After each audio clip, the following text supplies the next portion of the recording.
ਵਾਹਿਗੁਰੂ ਜੀ ਕਾ ਖਾਲਸਾ ਵਾਹਿਗੁਰੂ ਜੀ ਕੀ ਫਤਿਹ। ਗੁਰੂ ਪਿਆਰੀ ਗੁਰੂ ਸਵਾਰੀ ਪਰਮ ਸਤਿਕਾਰਯੋਗ ਸਾਧ ਸੰਗਤ ਜੀਓ, ਅੱਜ ਦਾਸ ਭਗਤ ਜੈਦੇਵ ਜੀ ਦੇ ਜੀਵਨ ਦਰਸ਼ਨਾਂ ਦੇ ਵਿੱਚੋਂ ਉਹਨਾਂ ਦੇ ਜੀਵਨ ਦੇ ਸੰਬੰਧ ਦੇ ਅੰਦਰ ਕੁਛ ਕੁ ਵਿਚਾਰ ਦਾਸ ਆਪ ਸਾਰੀਆਂ ਸੰਗਤਾਂ ਨਾਲ ਸਾਂਝਾ ਕਰਦਾ ਹੈਗਾ। ਦੇਖੋ, ਭਗਤ ਜੈਦੇਵ ਜੀ ਤਕਰੀਬਨ 11ਵੀਂ ਸਦੀ ਦੇ ਹੋਏ ਆ ਅਤੇ ਇਹਨਾਂ ਦਾ ਜਿਹੜਾ ਪਿੰਡ ਸੀਗਾ ਉਹ ਸੀ ਕੇਦਲੀ। ਇਹ ਜ਼ਿਲ੍ਹਾ ਬੀਰਭੂਮ 'ਚ ਪੈਂਦਾ ਬੰਗਾਲ ਦੇ ਅੰਦਰ। ਇਹਨਾਂ ਦੇ ਪਿਤਾ ਜੀ ਦਾ ਨਾਮ ਸੀ ਭੋਜਦੇਵ ਅਤੇ ਮਾਤਾ ਜੀ ਦਾ ਨਾਮ ਸੀਗਾ ਬਾਮਦੇਵੀ। ਅਤੇ ਭਗਤ ਜੀ ਬ੍ਰਾਹਮਣ ਕੁਲ ਦੇ ਵਿੱਚੋਂ ਹੋਏ ਆ। ਸੋ ਬਚਪਨ ਦੇ ਵਿੱਚ ਜਦ ਭਗਤ ਜੀ ਜਿਹੜੇ ਸੀਗੇ ਉਹ ਥੋੜ੍ਹੇ ਸਿਆਣੇ ਹੋਏ, ਉਸ ਤੋਂ ਬਾਅਦ ਇਹਨਾਂ ਦੇ ਮਾਤਾ ਪਿਤਾ ਨੇ ਇਹਨਾਂ ਨੂੰ ਸਕੂਲ ਦੀ ਸਿੱਖਿਆ ਵਾਸਤੇ ਭੇਜਿਆ ਸੀਗਾ, ਜਿੱਥੋਂ ਭਗਤ ਜੀ ਜਿਹੜੇ ਸੀ ਉਹ ਸੰਸਕ੍ਰਿਤ ਦੀ ਵਿੱਦਿਆ ਪੜ੍ਹੇ ਸੀ। ਉਸ ਤੋਂ ਬਾਅਦ ਭਗਤ ਜੈਦੇਵ ਜੀ ਦੇ ਜਿਹੜੇ ਮਾਤਾ ਪਿਤਾ ਸੀਗੇ ਉਹ ਸੁਰਗ ਸੁਧਾਰ ਗਏ ਸੀ। ਉਸ ਤੋਂ ਬਾਅਦ ਇਕੱਲੇ ਭਗਤ ਜੈਦੇਵ ਜੀ ਘਰ ਦੇ ਵਿੱਚ ਰਹਿ ਗਏ ਸੀਗੇ। ਉਹਨਾਂ ਟਾਈਮਾਂ ਦੇ ਵਿੱਚ ਦੱਸਦੇ ਆ ਕਿ ਇਸ ਔਖੀ ਘੜੀ ਦੇ ਵਿੱਚ ਵੀ ਭਗਤ ਜੀ ਬਚਪਨ ਦੇ ਵਿੱਚ ਇਹਨਾਂ ਨੂੰ ਕਵਿਤਾਵਾਂ ਲਿਖਣ ਦਾ, ਗਾਉਣ ਦਾ ਬੜਾ ਸ਼ੌਂਕ ਸੀਗਾ। ਇਹਨਾਂ ਨੇ ਇਸ ਦੁੱਖ ਭਰੀ ਆਪਣੀ ਜ਼ਿੰਦਗੀ ਦੇ ਵਿੱਚ ਵੀ ਸੰਸਕ੍ਰਿਤ ਦੀ ਵਿੱਦਿਆ ਨਹੀਂ ਛੱਡੀ, ਕਵਿਤਾਵਾਂ ਲਿਖਣੀਆਂ ਨਹੀਂ ਛੱਡੀਆਂ। ਇੱਥੇ ਪਿੰਡ ਦੇ ਵਿੱਚ ਜਿਹੜਾ ਕੇਦਲੀ ਪਿੰਡ ਸੀਗਾ, ਇੱਥੇ ਦਾ ਇੱਕ ਬ੍ਰਾਹਮਣ ਸੀਗਾ ਜਿਹਦਾ ਨਾਂ ਸੀ ਨਿਰੰਜਨ। ਸੋ ਨਿਰੰਜਨ ਦੇ ਮਨ ਦੇ ਵਿੱਚ ਕਰੀ ਮੈਲ ਆਈ ਕਿ ਜਿਹੜੇ ਜੈਦੇਵ ਜੀ ਆ ਭੋਲੇ ਆ, ਕਿਉਂ ਨਾ ਇਹਨਾਂ ਤੋਂ ਇਹਨਾਂ ਦੇ ਪਿਤਾ ਦੀ ਜਿਹੜੀ ਜ਼ਮੀਨ ਵਾ ਉਹ ਮੈਂ ਖੋਹ ਲਵਾਂ। ਇਸ ਕਰਕੇ ਉਹਨੇ ਇੱਕ ਛਯੰਤਰ ਰਚਿਆ ਸੀਗਾ। ਉਹਦੇ ਵਿੱਚ ਉਹਨੇ ਕੀ ਕੀਤਾ ਸੀਗਾ, ਇੱਕ ਜਾਅਲੀ ਕਾਗਜ਼ ਬਣਾ ਲਏ ਸੀਗੇ। ਉਹ ਜਾਅਲੀ ਕਾਗਜ਼ ਦੇ ਵਿੱਚ ਜੈਦੇਵ ਜੀ ਕਿਉਂ ਬੱਚੇ ਸੀਗੇ, ਇਹਨਾਂ ਨੂੰ ਕਹਿ ਦਿੱਤਾ ਸੀਗਾ ਕਿ ਤੁਹਾਡੇ ਪਿਤਾ ਜੀ ਨੇ ਮੇਰੇ ਤੋਂ ਕਰਜ਼ਾ ਲਿਆ ਸੀਗਾ, ਇਸ ਕਰਕੇ ਉਹ ਤਾਂ ਚੱਲ ਵਸਿਆ ਆ, ਤੂੰ ਇਸ ਤਰ੍ਹਾਂ ਕਰ, ਇਹ ਜਿਹੜਾ ਕਾਗਜ਼ ਹੈ ਤੇ ਸਾਈਨ ਕਰ ਦੇ। ਸਾਈਨ ਦੇ ਵਿੱਚ ਤੂੰ ਜੋ ਲਿਖਿਆ ਹੈਗਾ ਉਹ ਲਿਖਿਆ ਹੈ ਕਿ ਮੈਂ ਆਪਣਾ ਜਿਹੜਾ ਘਰ ਵਾ ਅਤੇ ਸਮਾਨ ਵਾ ਸਾਰਾ ਜਿਹੜਾ ਹੈਗਾ ਆਪਣੇ ਪਿਤਾ ਜੀ ਦੇ ਕਰਜ਼ੇ ਦੀ ਬਦੌਲਤ ਦੇ ਰਿਹਾ ਹੈਗਾ। ਹੁਣ ਭਗਤ ਜੈਦੇਵ ਜੀ ਬੱਚੇ ਸੀਗੇ, ਇਹਨਾਂ ਨੇ ਉਸੇ ਤਰ੍ਹਾਂ ਸਾਈਨ ਕਰ ਦਿੱਤੇ। ਜਿਉਂ ਹੀ ਇੱਧਰ ਸਾਈਨ ਕੀਤੇ, ਇਹ ਜਿਹੜਾ ਨਿਰੰਜਨ ਬ੍ਰਾਹਮਣ ਸੀਗਾ ਇਹਦੇ ਘਰ ਨੂੰ ਅੱਗ ਲੱਗ ਗਈ ਸੀ। ਇਹ ਪਹਿਲੀ ਘਟਨਾ ਜਿਹੜੀ ਸੀ ਉਹਨਾਂ ਟਾਈਮਾਂ 'ਚ ਹੋਈ ਸੀ। ਉਸ ਤੋਂ ਬਾਅਦ ਜਦ ਨਿਰੰਜਨ ਦੇ ਜਿਹੜੇ ਪਰਿਵਾਰ ਦੇ ਬੱਚੇ ਸੀਗੇ ਨਿਰੰਜਨ ਕੋਲ ਦੌੜੇ ਆਏ ਅਤੇ ਸਾਡੇ ਘਰ ਨੂੰ ਅੱਗ ਲੱਗ ਗਈ ਆ। ਅੱਗ ਦਾ ਨਾਂ ਸੁਣਦੇ ਜਦ ਨਿਰੰਜਨ ਉੱਥੇ ਭੱਜਿਆ ਸੀਗਾ ਅਤੇ ਉਹ ਜਿਹੜਾ ਕਾਗਜ਼ ਇਹਨੇ ਜਾਅਲੀ ਲਿਖਿਆ ਸੀਗਾ ਉਹ ਇਹਦੇ ਹੱਥ 'ਚ ਸੀਗਾ। ਪਰ ਜਿਉਂ ਹੀ ਘਰ ਇਹਨੇ ਦੇਖਿਆ ਅਤੇ ਸਾਰਾ ਘਰ ਅੱਗ ਦੀਆਂ ਲਪਟਾਂ ਵਿੱਚ ਪੂਰੀ ਤਰ੍ਹਾਂ ਭੁੱਜ ਰਿਹਾ ਸੀਗਾ ਅਤੇ ਉਹ ਕਾਗਜ਼ ਜਿਹੜਾ ਸੀਗਾ ਨਾ ਇਹਦੇ ਹੱਥੋਂ ਛੁੱਟ ਗਿਆ ਅਤੇ ਉਸੇ ਹੀ ਅੱਗ ਦੇ ਵਿੱਚ ਸੜ ਗਿਆ ਸੀਗਾ। ਪਰ ਬਾਕੀ ਲੋਕ ਜਦ ਦੌੜੇ ਸੀ, ਉਸ ਤੋਂ ਬਾਅਦ ਭਗਤ ਜੈਦੇਵ ਜੀ ਬੱਚੇ ਸੀ, ਇਹ ਵੀ ਇਸ ਘਟਨਾ ਚੱਕਰ ਨੂੰ ਦੇਖਣ ਵਾਸਤੇ ਜਦ ਪਿੱਛੇ ਆਏ, ਜਿਉਂ ਹੀ ਆ ਕੇ ਪਹੁੰਚੇ ਯਕਦਮ ਇਹਨਾਂ ਦੇ ਆਉਣ ਦੇ ਨਾਲ ਜਿਹੜੀ ਅੱਗ ਸੀਗੀ ਪੂਰੀ ਤਰ੍ਹਾਂ ਬੁੱਝ ਗਈ ਸੀ। ਜਦ ਅੱਗ ਬੁੱਝ ਗਈ ਸੀ, ਸਾਰੇ ਲੋਕ ਬੜੇ ਹੈਰਾਨ ਹੋਏ। ਉਸ ਤੋਂ ਬਾਅਦ ਫਿਰ ਜਿਹੜਾ ਇਹ ਪੰਡਤ ਨਿਰੰਜਨ ਸੀਗਾ, ਇਹਨੂੰ ਫਿਰ ਉਸ ਟਾਈਮ ਗਿਆਨ ਹੋਇਆ ਸੀਗਾ ਕਿ ਮੈਂ ਬਹੁਤ ਵੱਡਾ ਜਿਹੜਾ ਕੁਕਰਮ ਕਰ ਚੁੱਕਾ ਹੈਗਾ ਅਤੇ ਮੈਂ ਜਾਅਲੀ ਕਾਗਜ਼ ਬਣਾਏ ਸੀਗੇ, ਪਰ ਇਹ ਬੱਚੇ ਉੱਤੇ ਰੱਬ ਦੀ ਐਸੀ ਪਾਰ ਬਖਸ਼ਿਸ਼ ਹੈਗੀ ਆ ਕਿ ਮੈਂ ਇਹਨਾਂ ਤੋਂ ਅਗਰ ਖਿਮਾ ਮੰਗ ਲਵਾਂ ਤਾਂ ਮੇਰਾ ਬਚਾਅ ਹੋ ਸਕਦਾ। ਫਿਰ ਜਿਹੜਾ ਪੰਡਤ ਨਿਰੰਜਨ ਸੀਗਾ ਭਗਤ ਜੈਦੇਵ ਜੀ ਦੇ ਬਚਪਨ ਤੋਂ ਪੈਰੀ ਪੈ ਗਿਆ ਸੀਗਾ। ਉਸ ਤੋਂ ਬਾਅਦ ਦੱਸਦੇ ਆ ਕਿ ਭਗਤ ਜੈਦੇਵ ਜੀ ਜਿਹੜੇ ਸੀਗੇ ਉਹਨਾਂ ਦੇ ਮਨ ਦੇ ਵਿੱਚ ਇਸ ਘਟਨਾ ਦਾ ਇੰਨਾ ਅਸਰ ਹੋਇਆ ਸੀਗਾ, ਉਹਨਾਂ ਨੇ ਮਨ 'ਚ ਇਹ ਆਖਿਆ ਸੀਗਾ ਕਿ ਮੈਂ ਹੁਣ ਜਿਹੜਾ ਹੈਗਾ ਇਹ ਘਰ-ਬਾਰ ਛੱਡ ਕੇ ਕਿਤੇ ਬਾਹਰ ਜਾਵਾਂ।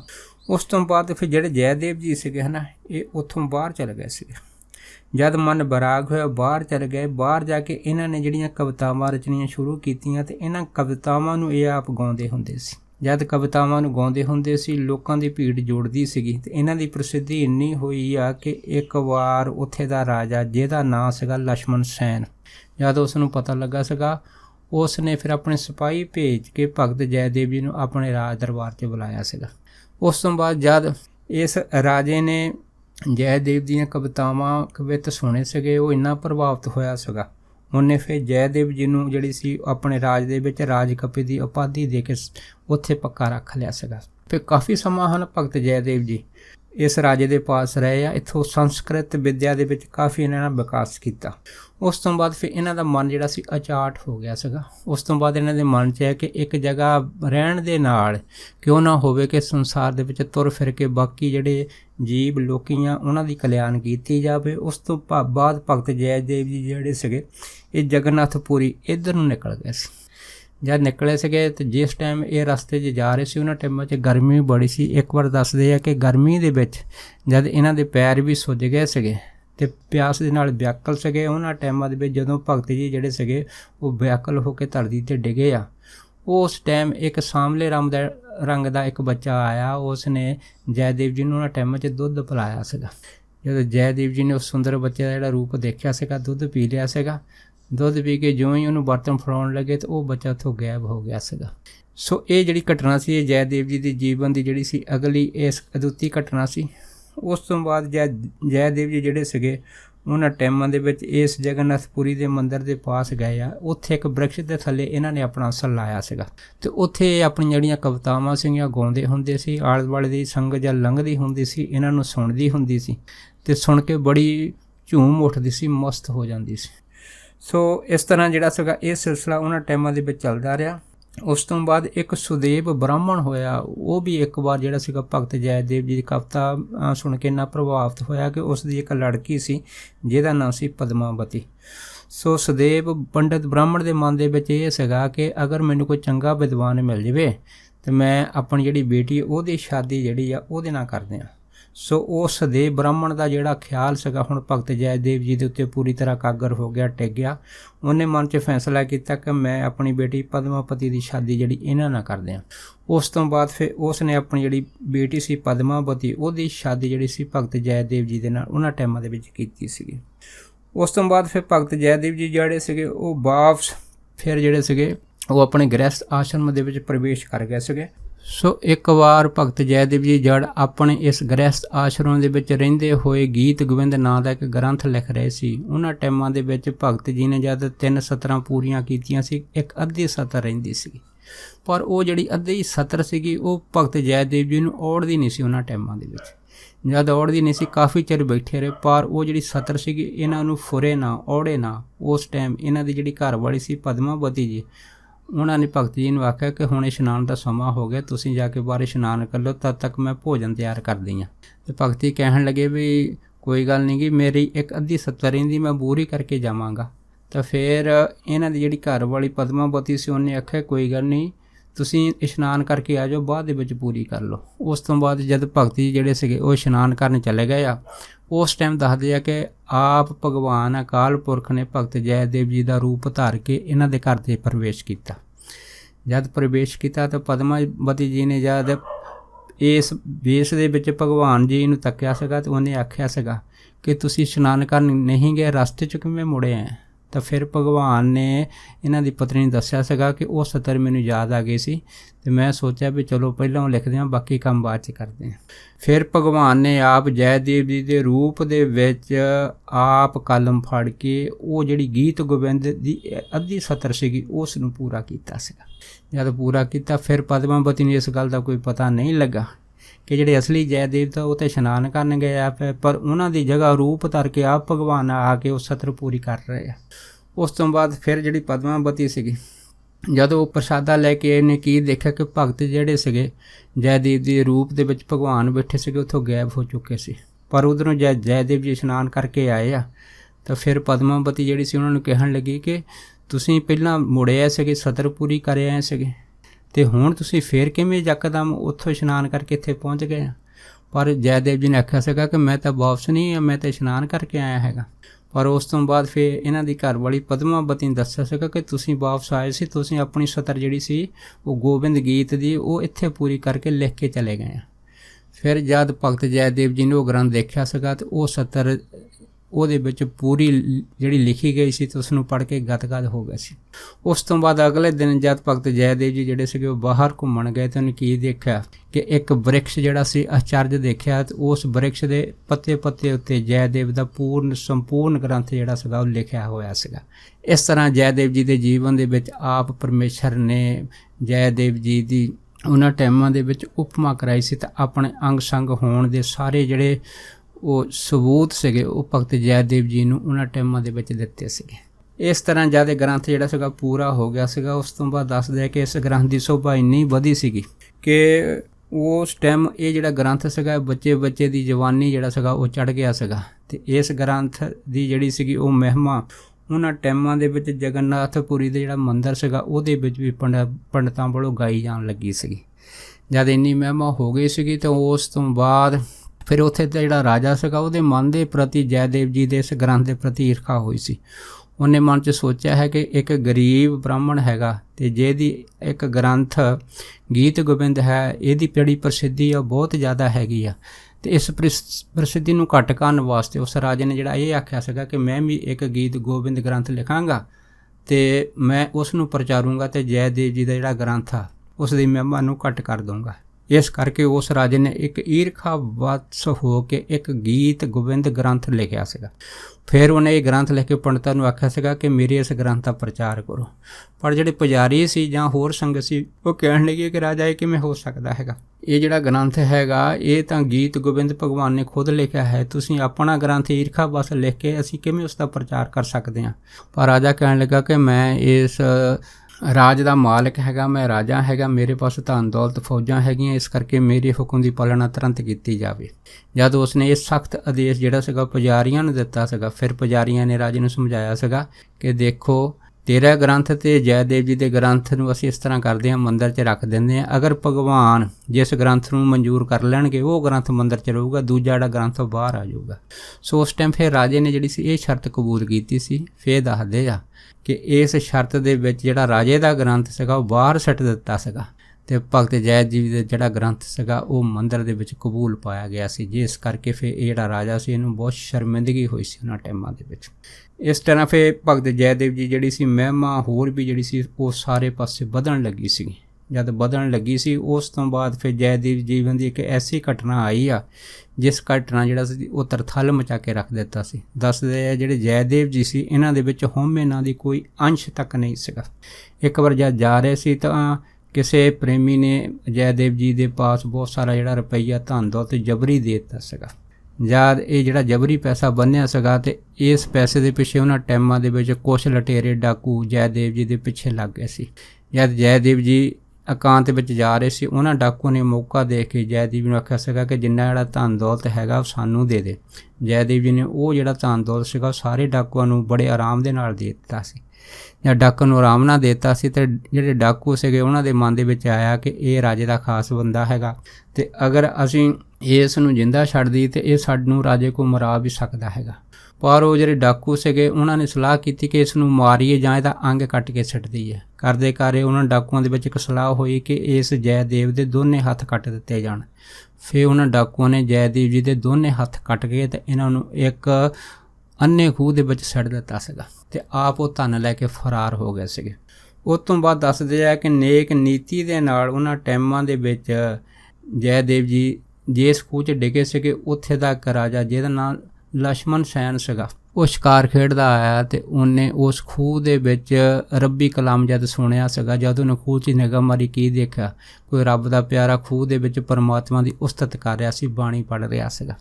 ਫਿਰ ਉਹ ਰਾਜੇ ਨੇ ਜਿਹੜੀ ਸੀ ਉਹ ਆਵਾਜ਼ ਮਾਰੀ ਵੀ ਤੁਸੀਂ ਕੌਣ ਆ, ਖੂਹ 'ਚ ਬਾਹਰ ਆ ਜਾਓ। ਪਰ ਫਿਰ ਜੈਦੇਵ ਜੀ ਨੇ ਆਖਿਆ ਸੀਗਾ ਕਿ ਮੈਂ ਖੂਹ 'ਚੋਂ ਬਾਹਰ ਨਹੀਂ ਆ ਸਕਦਾ ਕਿਉਂਕਿ ਜਿਹੜੇ ਮੇਰੇ ਹੱਥ ਉਹ ਕੱਟ ਦਿੱਤੇ ਗਏ ਆ। ਫਿਰ ਉਹ ਰਾਜੇ ਨੇ ਆਪਣੇ ਸਿਪਾਹੀਆਂ ਨੂੰ ਖੂਹ 'ਚ ਭੇਜਿਆ, ਜੈਦੇਵ ਜੀ ਨੂੰ ਬਾਹਰ ਕੱਢਿਆ। ਉਹ ਰਾਜਾ ਫਿਰ ਜੈਦੇਵ ਜੀ ਨੂੰ ਆਪਣੇ ਮਹਿਲ ਦੇ ਵਿੱਚ ਲੈ ਗਿਆ ਸੀ।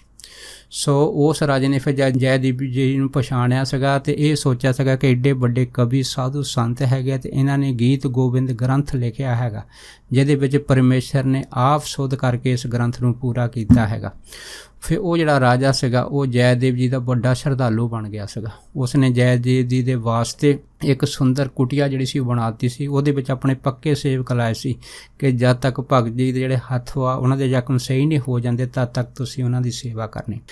ਇਸ ਤਰ੍ਹਾਂ ਜੈਦੇਵ ਜੀ ਜਿਹੜੇ ਸੀਗੇ ਉਹਨਾਂ ਦੀ ਸੇਵਾ ਰਾਜੇ ਦੇ ਜਿਹੜੇ ਨੌਕਰ ਕਰਮਚਾਰੀ ਸੀ ਉਹ ਬੜਾ ਦਿਲ ਅਤੇ ਮਿਹਨਤ ਲਾ ਕੇ ਕਰਦੇ ਹੁੰਦੇ ਸੀ। ਪਰ ਜੈਦੇਵ ਜੀ ਦਾ ਜਿਹੜਾ ਮਨ ਇਹੋ ਹੀ ਹੁੰਦਾ ਸੀਗਾ ਕਿ ਮੈਂ ਸੰਗਤ ਦੇ ਵਿੱਚ ਬੈਠ ਕੇ ਸੰਗਤਾਂ ਨੂੰ ਉਸ ਪਰਮੇਸ਼ਰ ਦੀ ਉਸਤਤੀ ਸੁਣਾਵਾਂ, ਵਚਨ ਸੁਣਾਵਾਂ। ਇਸ ਤਰ੍ਹਾਂ ਜਿਹੜੇ ਜੈਦੇਵ ਸੀ ਉਹ ਸੰਗਤਾਂ ਦੇ ਵਿੱਚ ਇੱਕ ਜਗ੍ਹਾ ਬੈਠ ਕੇ ਦੀਵਾਨ ਲਾਉਂਦੇ ਹੁੰਦੇ ਸੀ। ਉਹਨਾਂ ਟਾਈਮਾਂ 'ਚ ਸੰਗਤਾਂ ਨੂੰ ਸਤਿਨਾਮ ਦਾ ਉਪਦੇਸ਼ ਦਿੰਦੇ ਹੁੰਦੇ ਸੀ ਅਤੇ ਪਰਮੇਸ਼ਰ ਨਾਲ ਜੋੜਦੇ ਹੁੰਦੇ ਸੀ। ਇਸ ਤਰ੍ਹਾਂ ਫਿਰ ਇਹਨਾਂ ਦੀ ਜਿਹੜੀ ਸੋਭਾ ਸੀ ਉਸ ਰਾਜ ਦਰਬਾਰ ਦੇ ਵਿੱਚ ਬਹੁਤ ਵੱਡੀ ਹੋ ਗਈ ਸੀ। ਪਰ ਇੱਕ ਵਾਰ ਉਹੀ ਲੁਟੇਰੇ ਜਿਨ੍ਹਾਂ ਨੇ ਜੈਦੇਵ ਜੀ ਦੇ ਹੱਥ ਵੱਢੇ ਸੀਗੇ ਉਹ ਵੀ ਸਾਧੂ ਭੇਸ ਦੇ ਵਿੱਚ ਜੈਦੇਵ ਜੀ ਨੂੰ ਦੇਖਣ ਵਾਸਤੇ ਇਸ ਰਾਜ ਦੇ ਵਿੱਚ ਆ ਗਏ ਸੀਗੇ। ਉਹਨਾਂ ਨੇ ਜਦ ਜੈਦੇਵ ਜੀ ਨੂੰ ਜਿਹੜਾ ਸੀਗਾ ਉੱਥੇ ਬੈਠਾ ਇਹ ਪ੍ਰਵਚਨ ਕਰਦੇ ਸੁਣਿਆ ਸੀਗਾ ਅਤੇ ਉਹ ਜਿਹੜੇ ਸਾਧੂ ਸੀਗੇ ਉਹਨਾਂ ਨੂੰ ਜੈਦੇਵ ਜੀ ਨੇ ਪਛਾਣ ਲਿਆ ਸੀਗਾ ਤੇ ਸਾਧੂਆਂ ਨੇ ਵੀ ਦੇਖਿਆ ਵੀ ਇਹ ਤਾਂ ਉਹੀ ਆ ਜਿਹਦੇ ਅਸੀਂ ਹੱਥ ਕੱਟ ਕੇ ਖੂਹ 'ਚ ਸਿੱਟੇ ਆ, ਤੇ ਇਹ ਹੁਣ ਇੱਥੇ ਰਾਜੇ ਦਾ ਜਿਹੜਾ ਹੈ ਉਹ ਵੱਡਾ ਗੁਰੂ ਬਣ ਬੈਠਾ ਹੈਗਾ। ਉਸ ਤੋਂ ਬਾਅਦ ਫਿਰ ਭਗਤ ਜੀ ਨੇ ਰਾਜੇ ਨੂੰ ਆਖਿਆ ਸੀਗਾ ਕਿ ਇਹ ਜਿਹੜੇ ਨਵੇਂ ਸਾਧੂ ਆਏ ਆ ਮੇਰੇ ਮਿੱਤਰ ਹੈਗੇ, ਤੁਸੀਂ ਇਹਨਾਂ ਦੀ ਚੰਗੀ ਸੇਵਾ ਕਰੋ। ਫਿਰ ਦੱਸਦੇ ਆ ਰਾਜੇ ਨੇ ਜੈਦੇਵ ਜੀ ਦੇ ਮਿੱਤਰ ਸਮਝ ਕੇ ਉਹਨਾਂ ਸਾਧੂਆਂ ਦੀ ਚੰਗੀ ਤਰ੍ਹਾਂ ਸੇਵਾ ਕੀਤੀ ਸੀ, ਕਈ ਪ੍ਰਕਾਰ ਦੇ ਭੋਜਨ ਛਕਾਏ ਸੀ, ਵਸਤਰ ਦਿੱਤੇ ਸੀਗੇ। ਉਸ ਤੋਂ ਬਾਅਦ ਉਹ ਜਦੋਂ ਜਾਣ ਲੱਗੇ ਸੀ ਉਹਨਾਂ ਨੇ ਰਾਜੇ ਤੋਂ ਇਜਾਜ਼ਤ ਮੰਗੀ ਸੀ, ਤਾਂ ਫਿਰ ਜੈਦੇਵ ਜੀ ਨੇ ਆਖਿਆ ਸੀ ਕਿ ਇਹਨਾਂ ਨੂੰ ਜਾਣ ਲੱਗੇ ਜਿਹੜਾ ਸੀ ਹੋਰ ਵੀ ਧਨ ਪਦਾਰਥ ਦਿਓ। ਫਿਰ ਰਾਜੇ ਨੇ ਕੀ ਕੀਤਾ, ਕੁਛ ਖੱਚਰਾਂ ਦੇ ਧਨ ਲੱਦ ਕੇ, ਕੱਪੜੇ ਲੱਦ ਕੇ ਉਹ ਜਿਹੜੇ ਠੱਗ ਸੀ ਉਹਨਾਂ ਦੇ ਨਾਲ ਆਪਣੇ ਕੁਛ ਸਿਪਾਹੀ ਭੇਜ ਦਿੱਤੇ। ਜਦ ਜਿਹੜੇ ਸਿਪਾਹੀ ਸੀਗੇ ਉਹਨਾਂ ਭੇਖਤਾਰੀ ਜਿਹੜੇ ਸਾਧੂਆਂ ਦੇ ਰੂਪ 'ਚ ਠੱਗ ਗਏ ਸੀ ਉਹਨਾਂ ਨੂੰ ਛੱਡਣ ਵਾਸਤੇ ਜਦ ਰਾਜ ਤੋਂ ਬਾਹਰ ਗਏ ਸੀਗੇ, ਫਿਰ ਇਹਨਾਂ ਸਿਪਾਹੀਆਂ ਨੇ ਉਹਨਾਂ ਠੱਗਾਂ ਨੂੰ ਪੁੱਛਿਆ ਸੀਗਾ ਕਿ ਤੁਸੀਂ ਸਾਨੂੰ ਇਹ ਦੱਸੋ ਕਿ ਤੁਹਾਡੀ ਜੈਦੇਵ ਜੀ ਦੇ ਨਾਲ ਕੀ ਰਿਸ਼ਤੇਦਾਰੀ ਹੈਗੀ ਆ, ਕਿ ਜੈਦੇਵ ਜੀ ਨੇ ਤੁਹਾਡੀ ਰਾਜੇ ਪਾਸ ਸਿਫਾਰਿਸ਼ ਕੀਤੀ ਆ ਕਿ ਮੇਰੇ ਮਿੱਤਰ ਇਹਨਾਂ ਦੀ ਚੰਗੀ ਸੇਵਾ ਕਰੋ, ਤੇ ਤੁਸੀਂ ਇਹ ਦੱਸੋ। ਤਾਂ ਫਿਰ ਉਹਨਾਂ ਠੱਗਾਂ ਨੇ ਦੇਖੋ ਉਲਟ ਜੈਦੇਵ ਜੀ ਦੇ ਉੱਤੇ ਜਿਹੜੇ ਸੀ ਉਹ ਦੋਸ਼ ਮੜ ਦਿੱਤੇ ਸੀ। ਉਹਨਾਂ ਨੇ ਆਖਿਆ ਸੀਗਾ ਕਿ ਅਸੀਂ ਤਾਂ ਇਹ ਜਿਹੜਾ ਜੈਦੇਵ ਹੈਗਾ ਇਹ ਕਿਸੇ ਰਾਜੇ ਦੇ ਕਿਸੇ ਟਾਈਮ ਸੇਵਕ ਸੀਗੇ, ਉਹਨਾਂ ਟਾਈਮਾਂ ਦੇ ਵਿੱਚ ਜੈਦੇਵ ਜੀ ਨੇ ਇੱਕ ਬੜੀ ਬੱਜਰ ਪਾਪ ਕੀਤਾ ਸੀਗਾ। ਇਹ ਜਿਹੜਾ ਬੱਜਰ ਪਾਪ ਕੀਤਾ ਸੀ, ਇਸ ਬੱਜਰ ਪਾਪ ਦੇ ਕਰਕੇ ਇਹ ਜੈਦੇਵ ਜਿਹੜੇ ਸੀਗੇ ਇਹਨਾਂ ਨੂੰ ਰਾਜੇ ਨੇ ਸਜ਼ਾ ਦਿੱਤੀ ਸੀ ਕਿ ਇਹਨਾਂ ਨੂੰ ਮੌਤ ਦੇ ਘਾਟ ਉਤਾਰ ਦੇ। ਪਰ ਕਹਿੰਦੇ ਫਿਰ ਅਸੀਂ ਇਸ ਨੂੰ ਜਦ ਲੈ ਕੇ ਗਏ ਸੀ ਸਾਨੂੰ ਤਰਸ ਆ ਗਿਆ ਸੀਗਾ, ਅਤੇ ਅਸੀਂ ਫਿਰ ਰਾਜੇ ਨੂੰ ਨਿਸ਼ਾਨੀ ਦੇਣ ਵਾਸਤੇ ਸੱਚੀ ਮੌਤ ਦੇ ਘਾਟ ਉਤਾਰ ਦਿੱਤਾ ਹੈਗਾ, ਅਤੇ ਅਸੀਂ ਇਹਦੇ ਹੱਥ ਵੱਢ ਕੇ ਖੂਹ 'ਚ ਸਿੱਟ ਦਿੱਤਾ ਸੀਗਾ। ਜਦ ਉਹਨਾਂ ਠੱਗਾਂ ਨੇ ਐਡਾ ਵੱਡਾ ਝੂਠ ਬੋਲਿਆ ਕਿ ਜੈਦੇਵ ਨੂੰ ਇੱਥੋਂ ਤੱਕ ਵੀ ਆਖ ਦਿੱਤਾ ਸੀਗਾ ਕਿ ਇਹ ਜੈਦੇਵ ਜਿਹੜਾ ਹੈਗਾ ਕੋਈ ਬ੍ਰਾਹਮਣ ਪੰਡਿਤ ਨਹੀਂ ਹੈ, ਇਹ ਤਾਂ ਇਹ ਚੰਡਾਲ ਹੈਗਾ, ਇਹਨੇ ਚੰਡਾਲਾਂ ਵਾਲੇ ਕੰਮ ਕੀਤੇ ਆ। ਉਸ ਟਾਈਮ ਦੱਸਦੇ ਆ ਕਿ ਜਿਸ ਜਗ੍ਹਾ ਉਹ ਠੱਗ ਖੜ ਕੇ ਇਹ ਗੱਲ ਦੱਸ ਰਹੇ ਸੀ, ਉਸੇ ਟਾਈਮ ਜਿਹੜੀ ਧਰਤੀ ਸੀ ਉਹ ਫਟ ਗਈ ਸੀ, ਕਿਉਂਕਿ ਜਿਹੜੀ ਧਰਤੀ ਆ ਉਹ ਸਾਰੇ ਭਾਰ ਸਹਿ ਸਕਦੀ ਆ ਪਰ ਕਿਰਤਕਣ ਦਾ ਭਾਰ ਸਹਿ ਨਹੀਂ ਸਕਦੀ। ਇਸ ਕਰਕੇ ਉਹ ਜਿਹੜੇ ਸਾਰੇ ਠੱਗ ਸੀ ਉਹ ਸਾਰੇ ਦੇ ਸਾਰੇ ਧਰਤੀ ਦੇ ਵਿੱਚ ਗਰਕ ਗਏ ਸੀ। ਜਦ ਧਰਤੀ ਪਾਟ ਗਈ ਉਹ ਧਰਤੀ ਦੇ ਵਿੱਚ ਗਰਕ ਗਏ, ਸਮਾ ਗਏ, ਅਤੇ ਸਿਪਾਹੀ ਜਿਹੜੇ ਇਹ ਘਟਨਾ ਦੇਖ ਕੇ ਬੜੇ ਹੱਕੇ ਬੱਕੇ ਹੋਏ, ਹੈਰਾਨ ਹੋ ਗਏ। ਉਹਨਾਂ ਨੇ ਉਸੇ ਟਾਈਮ ਜਿਹੜੀਆਂ ਧਾਂਦੀਆਂ ਭਰੀਆਂ ਖੱਚਰਾਂ ਸੀਗੀਆਂ ਵਾਪਸ ਰਾਜੇ ਪਾਸ ਲੈਂਦੀਆਂ, ਅਤੇ ਰਾਜੇ ਨੂੰ ਆ ਕੇ ਸਾਰੀ ਘਟਨਾ ਦਾ ਜ਼ਿਕਰ ਦੱਸਿਆ ਸੀਗਾ। ਫਿਰ ਜਦ ਰਾਜੇ ਨੇ ਸੁਣਿਆ ਸੀਗਾ ਬੜਾ ਹੈਰਾਨ ਹੋ ਗਿਆ ਸੀਗਾ। ਫਿਰ ਰਾਜਾ ਜਿਹੜਾ ਸੀਗਾ ਜੈਦੇਵ ਜੀ ਦੇ ਦਰਬਾਰ 'ਚ ਗਿਆ, ਅਤੇ ਉਹਨਾਂ ਨੇ ਜਾ ਕੇ ਫਿਰ ਜੈਦੇਵ ਜੀ ਨੇ ਸਾਰੀ ਘਟਨਾ ਜਿਹੜੀ ਦੱਸੀ ਸੀ ਕਿ ਕਿਵੇਂ ਉਹਨਾਂ ਠੱਗਾਂ ਨੇ ਆਪ ਜੀ ਦੀ ਨਿੰਦਾ ਕੀਤੀ ਸੀ, ਜਿਸ ਕਰਕੇ ਧਰਤੀ ਫਟ ਗਈ ਸੀ, ਅਤੇ ਉਹ ਸਾਰੇ ਦੇ ਸਾਰੇ ਜਿਹੜੇ ਠੱਗ ਸੀ ਉਹ ਧਰਤੀ 'ਚ ਸਮਾ ਗਏ ਸੀਗੇ। ਜਦ ਇਹ ਵਾਰਤਾਲਾਪ ਰਾਜੇ ਨੇ ਖੁਦ ਭਗਤ ਜੈਦੇਵ ਨੂੰ ਦੱਸੀ ਸੀ, ਅਤੇ ਉਹਨਾਂ ਟਾਈਮਾਂ ਦੇ ਵਿੱਚ ਫਿਰ ਜੈਦੇਵ ਜੀ ਦੇ ਜਿਹੜੇ ਹੱਥ ਕੱਟੇ ਸੀਗੇ, ਉਹ ਜਿਹੜੇ ਹੱਥ ਕੱਟੇ ਸੀ ਉਹ ਫਿਰ ਜੈਦੇਵ ਜੀ ਜਿਹੜੇ ਸੀ ਅਫਸੋਸ ਦੇ ਵਿੱਚ ਮਲਣ ਲੱਗ ਪਏ, ਅਤੇ ਕਹਿਣ ਲੱਗੇ ਵੀ ਬਹੁਤ ਮਾੜਾ ਹੋਇਆ, ਉਹ ਜਿਹੜੇ ਠੱਗ ਧਰਤੀ ਸਮਾ ਗਏ, ਸਾਧੂ ਵੇਚ ਆਏ ਸੀ, ਪਰ ਮੇਰੇ ਵਾਸਤੇ ਬਹੁਤ ਮਾੜਾ ਹੋਇਆ। ਜਦ ਅਫਸੋਸ ਦੇ ਵਿੱਚ ਭਗਤ ਜੈਦੇਵ ਜੀ ਆਪਣੇ ਜਿਹੜੇ ਹੱਥ ਟੁੰਡ ਸੀਗੇ ਉਹਨਾਂ ਨੂੰ ਮਲਣ ਲੱਗੇ, ਉਸ ਟਾਈਮ ਇੱਕ ਕਰਿਸ਼ਮਾ ਐਸਾ ਹੋਇਆ ਸੀਗਾ ਕਿ ਜਿਹੜੇ ਜੈਦੇਵ ਸੀ ਉਹਨਾਂ ਦੇ ਹੱਥ ਜਿਹੜੇ ਸੀ ਸਹੀ ਸਲਾਮਤ ਵਾਪਸ ਆ ਗਏ ਸੀਗੇ। ਜਦ ਹੱਥ ਸਹੀ ਸਲਾਮਤ ਵਾਪਸ ਆ ਗਏ ਸੀਗੇ, ਅਤੇ ਸਾਰੀਆਂ ਜਿਹੜੀਆਂ ਸੰਗਤਾਂ ਸੀਗੀਆਂ ਜੈਦੇਵ ਜੀ ਦੇ ਉਹਨਾਂ ਟਾਈਮਾਂ 'ਚ ਦਰਸ਼ਨ ਕਰਨ ਲਈਆਂ, ਸਾਰੀਆਂ ਹੱਕੀਆਂ ਬੱਕੀਆਂ ਹੋ ਗਈਆਂ ਸੀ। ਇਸ ਘਟਨਾ ਤੋਂ ਬਾਅਦ ਤਾਂ ਰਾਜਾ ਤਾਂ ਜਿਹੜਾ ਸੀਗਾ ਉਹ ਜੈਦੇਵ ਜੀ ਦੇ ਪੈਰੀਂ ਪੈ ਗਿਆ ਸੀਗਾ, ਅਤੇ ਸਾਰੀ ਸੰਗਤ ਨੇ ਜੈਦੇਵ ਜੀ ਦੀ ਜੈ ਜੈਕਾਰ ਕੀਤੀ ਸੀ। ਇਸ ਘਟਨਾ ਤੋਂ ਬਾਅਦ ਫਿਰ ਰਾਜੇ ਦੇ ਪਰਿਵਾਰ ਨੇ ਜੈਦੇਵ ਜੀ ਨੂੰ ਆਪਣਾ ਗੁਰੂ ਧਾਰਨ ਕਰ ਲਿਆ ਸੀਗਾ। ਇਸ ਤੋਂ ਬਾਅਦ ਦੱਸਦੇ ਆ ਕਿ ਜੈਦੇਵ ਦੀ ਜਿਹੜੀ ਜੈ ਜੈਕਾਰ ਸੀ ਉਹ ਤਾਂ ਤਿੰਨਾਂ ਲੋਕਾਂ 'ਚ ਹੋਈ ਸੀ, ਪਰ ਇਹਨਾਂ ਦੀ ਘਰ ਵਾਲੀ ਪਦਮਾਵਤੀ ਵੀ ਜਿਹੜੀ ਸੀ ਇਹ ਸਤੀ ਸਵਿਤਰੀ ਹੋਈ ਆ। ਇੱਕ ਵਾਰ ਦੱਸਦੇ ਆ ਕਿ ਇਸ ਰਾਜੇ ਦੀ ਰਾਣੀ ਦੇ ਵਿੱਚ ਸ਼ੰਕਾ ਹੋਈ ਕਿ ਜੈਦੇਵ ਜੀ ਅਗਰ ਏਡੇ ਵੱਡੇ ਭਗਤ ਆ ਅਤੇ ਇਹਨਾਂ ਦੀ ਜਿਹੜੀ ਪਤਨੀ ਹੈਗੀ ਆ ਪਦਮਾਵਤੀ, ਉਹਦੀ ਵੀ ਪ੍ਰੀਖਿਆ ਲੈਣੀ ਚਾਹੀਦੀ ਆ। ਇਸ ਕਰਕੇ ਉਹਨਾਂ ਨੇ ਇੱਕ ਵਾਰ ਰਾਜੇ ਨੂੰ ਆਖਿਆ ਕਿ ਤੁਸੀਂ ਜੈਦੇਵ ਜੀ ਨੂੰ ਹੈ ਨਾ ਕਿਤੇ ਦੂਰ ਘੁਮਾਉਣ ਵਾਸਤੇ ਜੰਗਲ 'ਚ ਲੈ ਜਾਓ। ਸੋ ਜਦੋਂ ਰਾਜਾ ਜਿਹੜਾ ਸੀ ਜੈਦੇਵ ਭਗਤ ਜੀ ਨੂੰ ਦੂਰ ਘੁਮਾਉਣ ਵਾਸਤੇ ਜੰਗਲ 'ਚ ਲੈ ਗਿਆ, ਪਿੱਛੋਂ ਉਸ ਰਾਣੀ ਨੇ ਇੱਕ ਸੁਰਾਂਗ ਰਚ ਕੇ ਜੈਦੇਵ ਜੀ ਦੀ ਜਿਹੜੀ ਘਰੋਂ ਪਦਮਾਵਤੀ ਸੀ ਨੂੰ ਇਹ ਆਖ ਦਿੱਤਾ ਕਿ ਜਿਹੜੇ ਜੈਦੇਵ ਰਾਜੇ ਨਾਲ ਜੰਗਲ 'ਚ ਗਏ ਸੀ ਉਹਨਾਂ ਨੂੰ ਇੱਕ ਸ਼ੇਰ ਨੇ ਖਾ ਲਿਆ ਹੈਗਾ। ਅਤੇ ਜਦ ਇੰਨੀ ਗੱਲ ਸੁਣਦੇ ਸਾਰ ਹੀ ਜਿਹੜੀ ਪਦਮਾਵਤੀ ਸੀ ਉਹ ਉਸੇ ਟਾਈਮ 5 ਪੂਤਕ ਸਰੀਰ ਦੇ ਵਿੱਚ ਉਹਦੀ ਰੂਹ ਜਿਹੜੀ ਸੀ ਪਖੇਰੂ ਹੋ ਗਈ। ਜਦ ਉਹ ਗਸ਼ ਖਾ ਕੇ ਥੱਲੇ ਡਿੱਗੀ ਆ, ਉਹਦੀ ਰੂਹ ਜਦ ਪਖੇਰੂ ਹੋਈ ਆ, ਉਸ ਤੋਂ ਬਾਅਦ ਜਿਹੜੀ ਰਾਣੀ ਸੀ ਉਹ ਹੱਕੀ ਬੱਕੀ ਰਹਿ ਗਈ। ਪਰ ਉਸ ਤੋਂ ਬਾਅਦ ਜਦ ਰਾਜਾ ਭਗਤ ਜੈਦੇਵ ਜੀ ਨਾਲ ਵਾਪਸ ਆਇਆ ਸੀਗਾ ਤਾਂ ਕੀ ਦੇਖਿਆ ਸੀਗਾ ਕਿ ਰਾਜ ਮਹਿਲ ਦੇ ਅੰਦਰ ਬੜਾ ਭਾਰੀ ਸਨਾਟਾ ਸੀ। ਅਤੇ ਜਦ ਰਾਜੇ ਨੇ ਖਬਰ ਸੁਣੀ ਆ ਕਿ ਭਗਤ ਜੈਦੇਵ ਜੀ ਦੀ ਘਰੋਂ ਬੀਬੀ ਪਦਮਾਵਤੀ ਆਪਣਾ ਸਰੀਰ ਤਿਆਗ ਗਈ ਹੈ, ਇੰਨੀ ਖਬਰ ਸੁਣਦੇ ਸਾਰੀ ਤਾਂ ਫਿਰ ਸਭ ਨੂੰ ਪਤਾ ਲੱਗਾ ਕਿ ਭਗਤ ਜੈਦੇਵ ਜੀ ਦੇ ਜਿਹੜੇ ਘਰੋਂ ਪਦਮਾਵਤੀ ਆ ਉਹ ਸਤੀ ਸਵਿਤਰੀ ਹੋਏ ਆ। ਇਸ ਕਰਕੇ ਉਹ ਆਪਣੇ ਪਤੀ ਦੇ ਵਿਛੋੜੇ ਨੂੰ ਸਹਾਰ ਨਹੀਂ ਸਕੇ ਤਾਂ ਆਪਣਾ ਸਰੀਰ ਤਿਆਗ ਦਿੱਤਾ ਹੈਗਾ ਉਹਨਾਂ ਨੂੰ।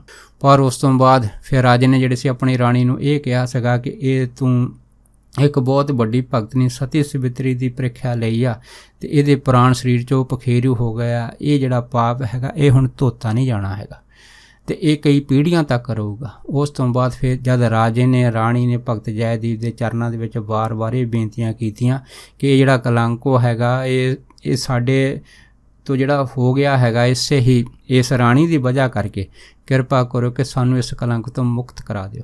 ਜਦ ਇੰਨੀ ਗੱਲ ਹੋਈ ਸੀ ਫਿਰ ਭਗਤ ਜੈਦੇਵ ਜੀ ਮੁਸਕਰਾਏ ਸੀ। ਉਹ ਕਹਿਣ ਲੱਗੇ ਕਿ ਤੁਸੀਂ ਫਿਕਰ ਨਾ ਕਰੋ, ਜਿਹੜੀ ਮੇਰੀ ਰਾਣੀ ਹੈ ਪਦਮਾਵਤੀ ਹੈਗੀ ਆ ਉਹ ਕਿਤੇ ਨਹੀਂ ਗਈ ਹੈਗੀ, ਉਹ ਵਾਪਸ ਆ ਜਾਊਗੀ, ਕਿਉਂਕਿ ਜਿੱਥੇ ਅਸੀਂ ਹਾਂ ਉਹਨੇ ਉੱਥੇ ਹੀ ਵਾਪਸ ਹੋਣਾ। ਉਹ ਇੰਨੀ ਬਚਨ ਕਹਿਣ ਦੀ ਢੇਰ ਸੀ ਕਿ ਜਿਹੜੇ ਪਦਮਾਵਤੀ ਦੇ ਸਰੀਰ ਦੇ ਵਿੱਚ ਫਿਰ ਪਦਮਾਵਤੀ ਦੀ ਜਿਹੜੀ ਰੂਹ ਸੀ ਦਾਖਲ ਹੋ ਗਈ ਸੀ ਅਤੇ ਉਹ ਫਿਰ ਜਿੰਦਾ ਹੋ ਗਈ ਸੀ।